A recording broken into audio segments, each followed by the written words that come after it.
मेरा स्पष्ट कहना है साफ शब्दों में, ये जो कुछ भी पश्चिम बंगाल में भ्रष्टाचार सिंडिकेट राज का बोलबाला है, ये बंद हो गया है। यानी कल जैसे भारतीय जनता पार्टी की जीत निश्चित हुई, ये बंद है।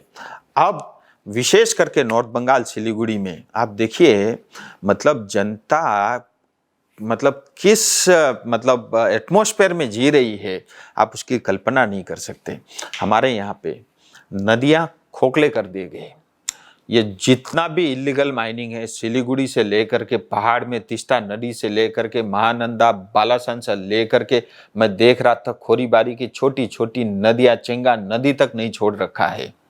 ये सब बंद। अब किसी तरह की गड़बड़ी हुई उसको बख्शा नहीं जाएगा, चाहे वो अधिकारी हो, चाहे जो है पुलिस का कोई भी अधिकारी से लेकर के चपरासी क्यों ना हो, या कोई भी ठेकेदार जो इलीगल क्रशर लगा करके दुकान खोल करके जो है हर नदी में बैठा हुआ है, उसको बख्शा नहीं जाएगा। इसी तरह यहाँ पे एक जमीन के 10-10 मालिक हैं और रेवेन्यू ऑफिस ने इतनी बड़ी धांधली कर रखी है, जमीन किसी और का, ये कब्जा किसी और के पास है, उसके कागज तीसरे व्यक्ति के पास है।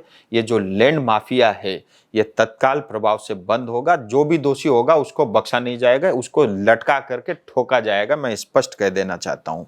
और जितनी तरीके की यहाँ गुंडा टैक्स वसूले जाते हैं, जिसको टीएमसी सिंडिकेट टैक्स भी बोलते हैं, ये तत्काल प्रभाव से जो है इसका बंद होगा।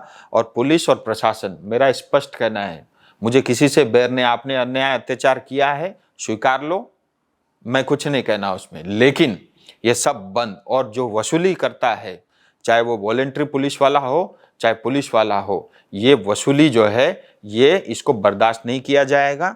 और साथ ही जो चालक दल टैक्सी ड्राइवर से अननेसेसरी जो है बीच में बैरियर लगा करके चेकिंग के नाम पे उनको 50 रुपये से लेकर के 1000 रुपये तक, 5000 रुपये तक उनसे लूटा जाता है, ये सब हमारे यहाँ पे बंद होगा। बहुत बड़े पैमाने में, बहुत सारे छोटा पाकिस्तान इलाके में है, बहुत सारे बागडोगरा में है, जो मालदा से जो है बाइक के अंदर में जो है, टू व्हीलर के अंदर में ड्रग्स जो है पिछवाड़े पिट्ठू बैग पे भर करके लाते हैं।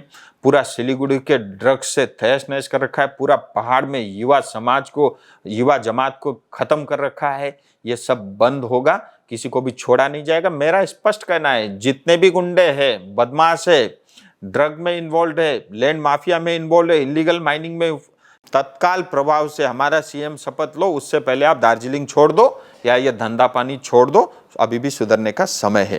ये ड्रग्स का काम बंद होगा। जितनी भी इलीगल एक्टिविटी है, चाहे वो इलीगल कंस्ट्रक्शन हो, चाहे इलीगल डांस बार हो, या इलीगल जो है ठेके, शराब के ठेके हैं, ये सब सिलीगुड़ी में नहीं होगा। टीएमसी के स्वाह होते ही ये सब भी जो है स्वाह हो चुका है।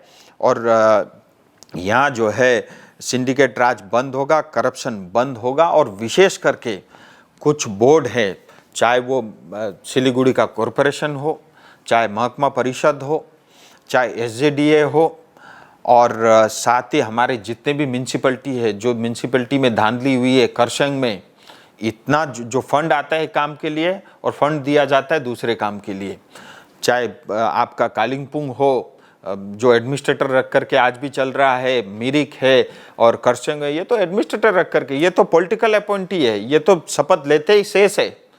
और जहाँ पे इलेक्टेड है, चाहे वो आपका दार्जिलिंग हो, मतलब वो म्यूनसिपलिटी का चेयरमैन ऐसा लगता है जैसे वो तो राजा हो गया और जनता को नौकर समझता है। और ये सब हमारे यहाँ चलेगा नहीं, ये सब भ्रष्टाचार बंद होगा। और जिसमें जिस तरह से जीटीए के अंदर में जो भ्रष्टाचार हुआ है, ये सब का कोई स्थान नहीं है। पहाड़ हो, दार्जिलिंग हो, तराई हो, डूअर हो, नॉर्थ बंगाल हो, भ्रष्टाचार मुक्त होगा। यहाँ किसी भी तरह की कटमनी नहीं चलेगी। किसी भी तरह से जो है जनता के साथ जो अन्याय नहीं होगा, इसको हम इंश्योर करेंगे।